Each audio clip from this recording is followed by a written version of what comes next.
Viewers, আমি দাঁড়িয়ে আছি আমার রসুন খেতে। দেখুন, আমি যদিও প্যান্ট শার্ট পিন্ধা, কিন্তু আমি একজন কৃষক সত্যিকার অর্থে। এই দেখুন রসুন, এই যে দেখুন রসুন কীরকম হয়েছে। এই যে রসুন কিন্তু এখনো উপযুক্ত হয় নাই, তবে আর বেশি দিন সময় লাগবে না রসুন হইতে। তবে পেঁয়াজের চেয়ে একটু বেশি সময় নেই রসুন উপযুক্ত হইতে। দেখুন, আমি বেশি অনেক জমি করি নাই, অল্প জমি করছি রসুন। দেখুন এই যে ওদিকে তাকান, দেখুন রসুন, এর মধ্যে আর তেমন কিছু করতে হবে না। এখন শুধু জাস্ট রসুন বড় বড় হবে, পরিপক্ক হবে, তারপরে উঠিয়ে ফেলতে হবে।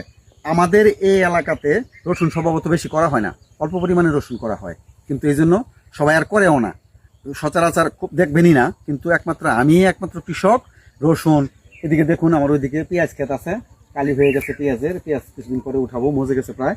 আর আমার হাতের বাম পাশে দেখুন ধনিয়া ক্ষেত, দেখুন ধনিয়ার অলরেডি হয়ে গেছে, একেবারে ধনিয়া হয়ে গেছে, ফুল শেষ হয়ে ধনিয়া হয়ে গেছে। এই জন্য এখন অল্প একটু ধনিয়া ক্ষেত আছে, আর ওদিকে টমেটো আছে, ওইদিকে আরও অন্য ফসল আছে। রবি শস্যটা এদিকে আমি মূলত করি, আমাদের দিকে আগে করতে, এখন কিন্তু আর এতটা করে না। ভিডিও দেখার জন্য ধন্যবাদ। আল্লাহ হাফিজ।